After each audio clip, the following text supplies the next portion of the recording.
नमस्कार, बात तो चुपे की देख रहे हैं आप। मैं हूं आपके साथ पूजा। आज संसद में बड़ा धमाका होने वाला है। आज विपक्ष की रणनीति पर पानी फिरने वाला है, क्योंकि बस थोड़ी ही देर के बाद लोकसभा में वक्फ संशोधन बिल को पेश किया जाएगा। 12 बजे का समय तय किया गया है। बिल को लेकर सरकार का एजेंडा पूरी तरह से साफ है।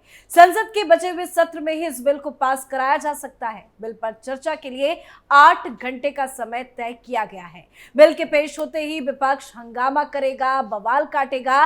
तो बिल को लेकर क्या है पीएम मोदी अमित शाह की तैयारी? कैसे पीएम मोदी इस बिल को पास कराएंगे? क्या है संसद का नंबर गेम? और वक्फ बिल पर विपक्ष के नेता क्यों है हैरान परेशान? बताऊंगी वो सारी बात जो वक्फ विधेयक पर विरोध जताने वाले नेताओं को बड़ा चुभेगी। तो चलिए शो शुरू करते हैं। आज की सबसे बड़ी खबर यह है कि संसद में वक्फ संशोधन बिल को पेश किया जा रहा है। सरकार का दावा है कि यह बिल वक्फ बोर्ड की संपत्तियों के बेहतर प्रबंधन और पारदर्शिता सुनिश्चित करेगा। वहीं विपक्ष का आरोप है कि सरकार इसे अल्पसंख्यकों की संपत्ति पर नियंत्रण के लिए ला रही है। पर सच्चाई यह है कि इस बिल से मुसलमानों को कोई नुकसान नहीं पहुंचेगा, पर फिर भी बिल का विरोध हो रहा है। आज विपक्षी पार्टियों की पूरी तैयारी है कि वो बिल का विरोध करेगी, पर यह बिल विरोध के बाद भी आसानी से पास हो जाएगा। तो कैसे होगा ये बिल पास? पहले आपको पूरा नंबर गेम बताते हैं, फिर उसके बाद बिल से जुड़ी कुछ और बड़ी खबर मैं आपको बताऊंगी। ये बिल पहले लोकसभा में पेश किया जा रहा है, तो पहले आपको लोकसभा का गणित समझा देते हैं। तो लोकसभा की बात करें तो यहाँ एनडीए को बहुमत है। सदन की वर्तमान स्ट्रेंथ 542 की है और बीजेपी के 240 तो एनडीए के 293 सांसद हैं। ऐसे बहुमत के कारण 272 का जादुई आंकड़ा पार करना सरकार के लिए काफी आसान है। बीजेपी को राष्ट्रीय जनतांत्रिक गठबंधन में शामिल दलों का पूरा समर्थन हासिल है।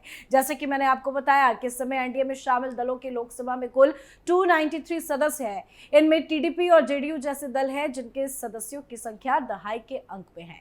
दूसरी ओर विपक्ष की सबसे बड़ी पार्टी कांग्रेस के पास 99 सांसद है। वहीं इंडिया गठबंधन के सभी सांसदों की संख्या 233 है। चंद्रशेखर रावण, शिरोमणि अकाली दल के सांसद और अन्य कुछ पार्टियां हैं जो किसी गठबंधन के साथ नहीं है, पर उम्मीद है कि ये भी पीएम मोदी के साथ खड़े नजर आए। तो साफ साफ समझा जाए तो वक्फ संशोधन बिल का विरोध कर रहे दलों के सदस्यों की संख्या करीब 245 है। कांग्रेस के अलावा केवल सपा और तृणमूल कांग्रेस के सदस्यों की ही संख्या दहाई में है। लोकसभा में सपा के 37 तो तृणमूल कांग्रेस के 28 सदस्य हैं। विपक्षी गठबंधन में उद्धव ठाकरे की शिवसेना और शरद पवार की एनसीपी भी शामिल है। उद्धव ठाकरे की शिवसेना के 9 और शरद पवार की एनसीपी के 8 सदस्य हैं। इस तरह विपक्षी खेमे में करीब 245 सदस्य हैं। ऐसे में बीजेपी की अगुवाई वाले एनडीए के पास बहुमत के लिए जरूरी 272 से अधिक 293 सदस्यों का समर्थन हासिल है। तो ये बिल आसानी से लोकसभा में पास हो जाएगा, कोई परेशानी तो नहीं दिख रही है। और हो सकता है कि ये संख्या और बढ़े, क्योंकि विपक्षी दलों को भी बिल के समर्थन में लाने के लिए बीजेपी ने काफी मेहनत कर रखी है।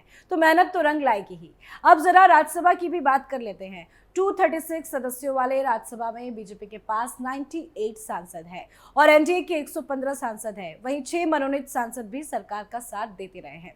इस हिसाब से सरकार के पास 121 का नंबर है, जो जरूरी 119 से ज्यादा है। वहीं कांग्रेस के 27 सांसद और बाकी इंडिया गठबंधन के 58 सदस्य हैं। इस हिसाब से इंडिया गठबंधन के पास 85 सांसद हैं। दूसरी ओर बीजेडी के 7, वाईएसआर कांग्रेस के 9, एआईएडीएमके के 4 सांसद हैं। कुछ छोटे दल और निर्दलीय मिलाकर 3 सदस्य ऐसे हैं जो किसी गठबंधन के साथ नहीं है। तो उम्मीद है कि पीएम मोदी का ये सभी सांसद साथ देंगे। तो राज्यसभा में भी बहुत ज्यादा दिक्कत तो नजर नहीं आ रही है। तो विपक्ष जितना भी हो हल्ला मचा ले, हंगामा कर ले, एक बात तो साफ है कि ये बिल दोनों सदनों से आसानी से पास होता नजर आ रहा है। पर आप जानते ही हैं कि विपक्ष का काम है अच्छे काम का विरोध करना। वहीं वक्फ संशोधन विधेयक के पेश होने से पहले मौलाना खालिद रशीद फिरंगी महली ने लोकसभा सांसदों से एक बड़ी अपील की है। उन्होंने कहा है कि इस विधेयक को लोकसभा में पास ना होने दिया जाए। अगर ये लोकसभा से पास हो जाता है तो मुसलमानों के साथ एक बहुत बड़ी नाइंसाफी होगी। मौलाना खालिद रशीद फिरंगी ने कहा कि वक्फ संशोधन विधेयक वक्फ संपत्ति के लिए फायदेमंद नहीं है, बल्कि नुकसानदेह है। इस संबंध में पर्सनल लॉ बोर्ड ने जेपीसी के सामने अपना पक्ष पक्ष रखा था। मौलाना ने बताया कि जब इन बातों को मंजूर नहीं किया गया तो दिल्ली, पटना समेत अन्य जगहों पर मुसलमानों ने ऐतराज जताया है। तो वहीं बीजेपी सांसद और वक्फ संशोधन विधेयक पर जेपीसी समिति के अध्यक्ष जगदम्बिका पाल ने कहा कि हमने सभी हितधारकों को सुना है और उसके आधार पर रिपोर्ट दी है। ये बहुत अच्छा बिल आ रहा है, पारदर्शी बिल आ रहा है। अब वक्फ की संपत्ति का फायदा आम गरीब मुसलमानों को होगा।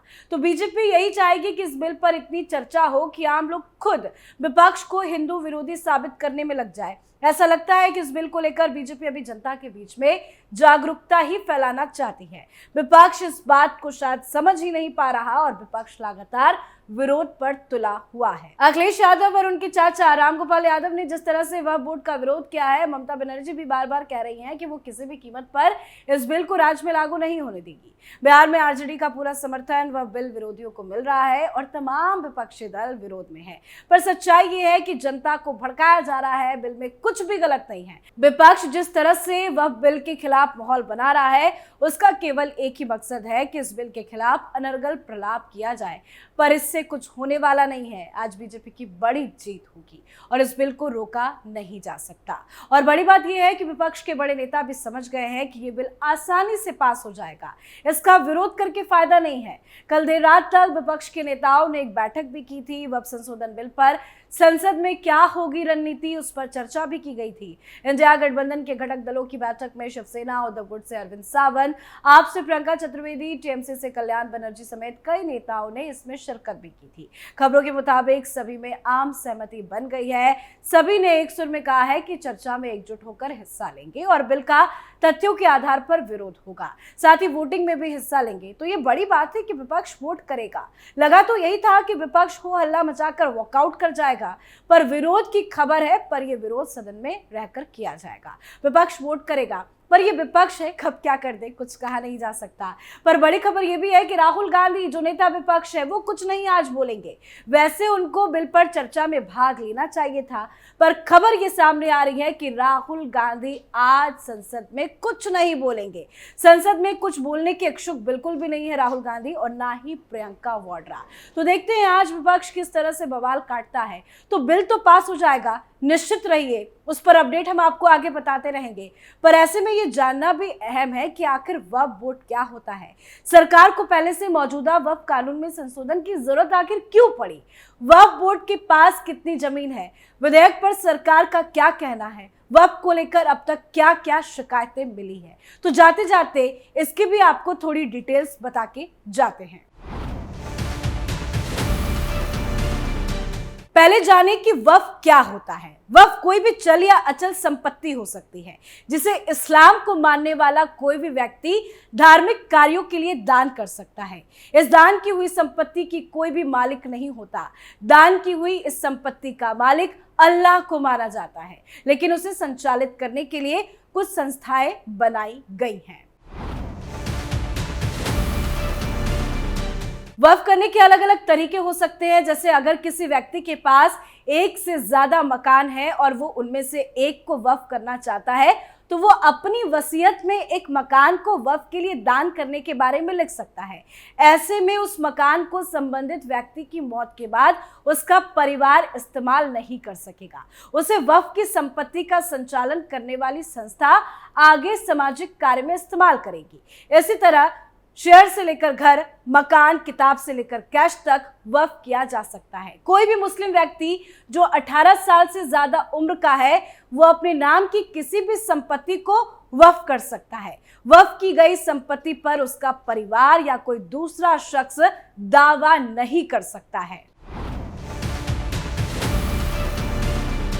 वक्फ की संपत्ति का संचालन करने के लिए वक्फ बोर्ड ही बनाया गया है।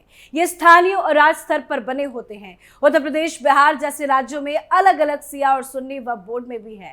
राज्य स्तर पर बने वक्फ बोर्ड इन वक्फ की संपत्ति का ध्यान रखते हैं। संपत्तियों के रखरखाव, उनमें आने वाली आय और वगैरह वगैरह का ध्यान रखा जाता है। केंद्र स्तर पर सेंट्रल वक्फ काउंसिल राज्यों के वक्फ बोर्ड को दिशा निर्देश देने का काम करती है। देश भर में बने कब्रिस्तान वक्फ भूमि का हिस्सा होते हैं। देश के सभी कब्रिस्तान का रख रखाव वक्फ बोर्ड ही करता है। तो इसी तरह से देश में करीब 30 स्थापित संगठन हैं जो उस राज्य या केंद्र शासित प्रदेश में वक्फ संपत्तियों का प्रबंधन करते हैं। इन्हीं संगठनों को वक्फ बोर्ड के नाम से जाना जाता है। भारत में 30 वक्फ बोर्ड है, जिनमें से अधिकांश के मुख्यालय राज्यों की राजधानियों में मौजूद है। वक्फ बोर्ड वर्तमान में भारत भर में 9.4 लाख एकड़ में फैली 8.7 लाख संपत्तियों को नियंत्रित करता है, जिसका अनुमानित मूल्य 1.2 लाख करोड़ रुपए है। भारत में दुनिया की सबसे बड़ी वक्फ होल्डिंग है। इसके अलावा सशस्त्र बलों और भारतीय रेलवे के बाद वक्फ बोर्ड भारत में सबसे बड़ा भूस्वामी है।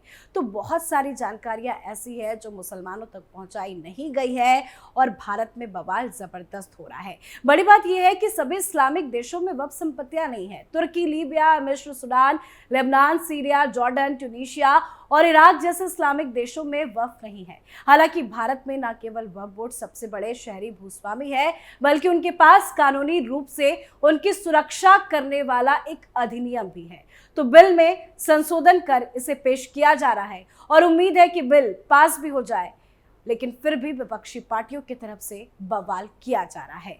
तो आपकी क्या कुछ राय है, कमेंट करके लिखिएगा। देखते रहिए कैपिटल टीवी। नमस्कार।